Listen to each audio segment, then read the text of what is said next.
Good morning, traders and investors. My name is Roger Scott, and I'm the Senior Strategist for Wealth Press. Today is Monday. It's the 21st of November, and it's about 8:22 in the morning, and the market's going to be opening up in about an hour and 8 minutes.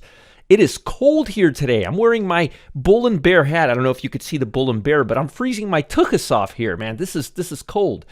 Anyways, let's talk about the market, and let's get you into the right frame of mind for this week's trading action. Now, the Dow's down about 42, the Nasdaq is down about 67, the S&P is meeting us in between. Now, there's something you should know. We got to back away and look at the big picture view. It's Thanksgiving weekend. It's the biggest travel holiday of the year. A lot of people are already taking off. A lot of people are mentally taking off. A lot of people are taking off for an extended period of time. Anytime, including but not limited to Thanksgiving holiday weekend, whenever you have a fragmented market, especially days like Christmas or Thanksgiving, real holidays, major holidays, you're going to have a lot less liquidity and volatility. So we got to be very, very, very cautious with options because the spreads are going to get wider and there's a lot less certainty in the market because investors are kind of not too certain. Now, the week is pretty heavy and I am expecting to see some trading action, but second half of Wednesday, or Friday when we have a half day, I'm not expecting a lot of trading action. So take this week with a grain of salt. Use limit orders with options, or be very, very careful and trade very liquid options. And just understand that this trading week is going to be very it's going to be very non-committal, so to speak. That's probably the best way to look at it. All the major reports are coming out on Wednesday before the holidays. You got durable goods, you got jobless claims, you got new home sales, and you got consumer sentiment. Consumer sentiment will be very, very important in light of everything we've been seeing with the interest rate hike. Let me give you an update on the briefing. Now, as I get into this, I'm going to read this to you, but I want to talk a little bit about this to you. There's let's see where those odds are. I know here they are. They're right here. So as I read this to you, I'm going to go through this, and this includes global economy as well. But as I read this to you, notice something interesting. Notice, and I've been doing this every morning because a lot of people have been very interested in this. I've been showing you based on the bond market, the actual price of the bond market, what the odds are for the Fed to raise rates 0.75 versus 0.5. Now, after the Fed announcement, not last week, the week before last week, time just runs away from me. So I'm really bad with dates and times. Like this year, it just seems like the last 3 weeks have passed by. That's how fast this year has gone. But and I'm sure it's been that way for a lot of you too, not just me. But notice we're at 75% of a 0.50 and 24.8 of 7.5. There's really no other consideration on the table right now. But what's interesting is this number was actually like 18 or 16%, and it's actually increasing right now with the Fed talking up potentially of them not backing away from 0.75, which would cause a lot of stress to the market because the market started really pricing in 0.50 via the 75.8 chance. So every morning when I do the report, pay close attention to the ratio between the 70.75 and the 0.50, and I'll make sure to include it every morning in my report because these odds are starting to shift and favor 0.75 just a little bit more. We're still in the 0.50 land, and we'll be there for a while, but I'm telling you right now, this number is increasing at the expense of this number. So there's a slightly lower chance of a 0.5 and a higher chance of 0.75. Now, I can't predict the future, but I'll tell you this. If we're going to go harder and faster and we're going to go back to 0.75, this market's going to be very, very disappointed. And all those gains that we gained on the Dow, even if it's 0.50, will more than likely be lost because the market is getting really, really overbought. Now, let's go back into the pre-market and start from the beginning.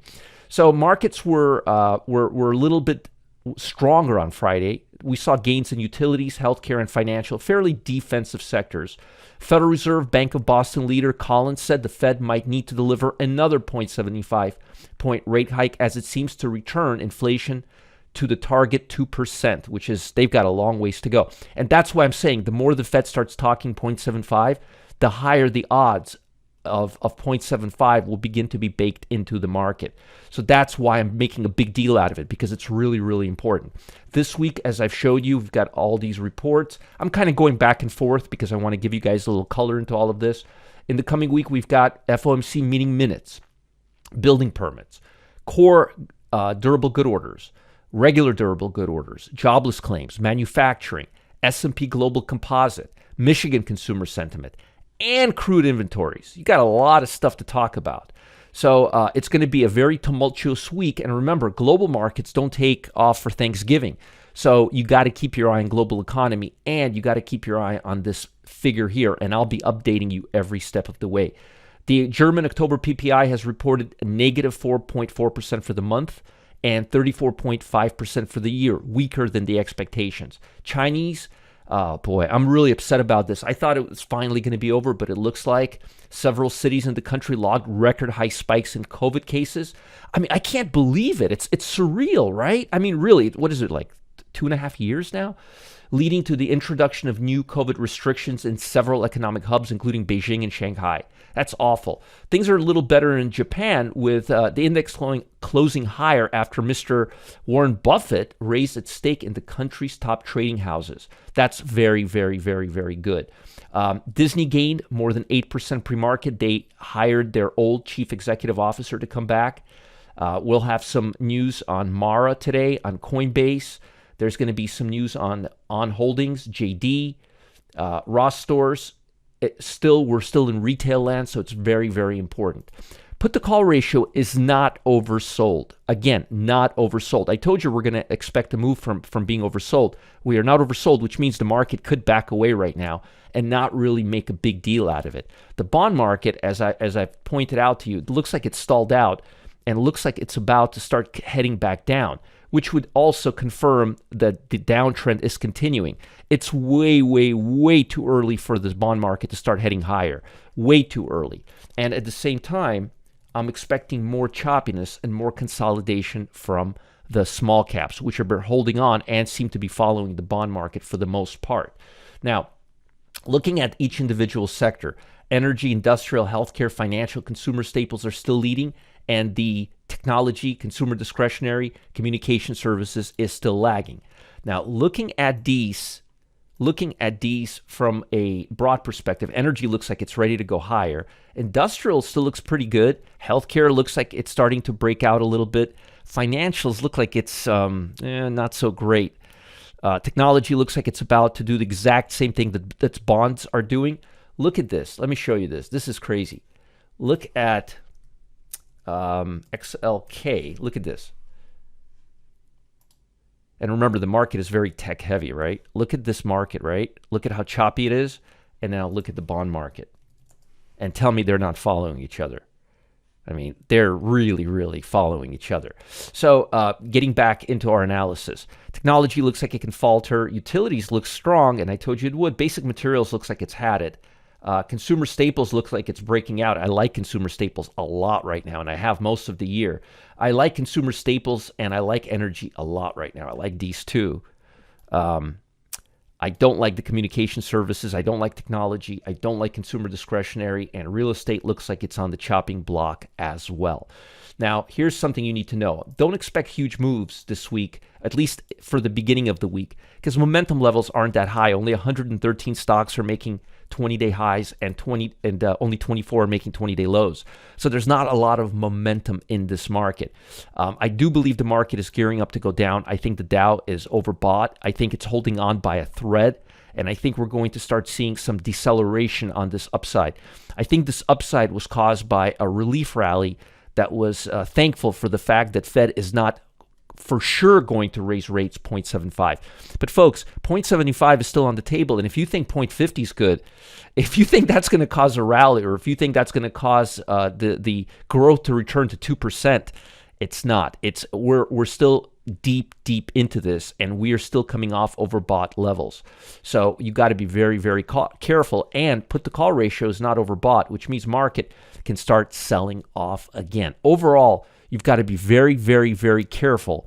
And the biggest threat and opportunities this week is going to be false moves. You're going to have a lot of false moves because markets are not committal this week. A lot of hedge funds are out, And that means a lot of retail traders are going to be buying and selling. And that means moves are not going to be sustainable because retail traders don't have the firepower to make the moves as sustainable. They don't have the volume pressure to continuously make the moves. So look for more choppiness. Look for less directional market. Look for a little consolidation, choppiness, and choppy sideways trading action, especially as we gear towards Thanksgiving. Now, folks, trading this year has been harder for most traders. You know this. I mean, it's been a rough year.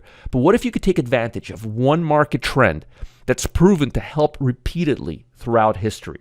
Wouldn't it be great? A true statistical advantage.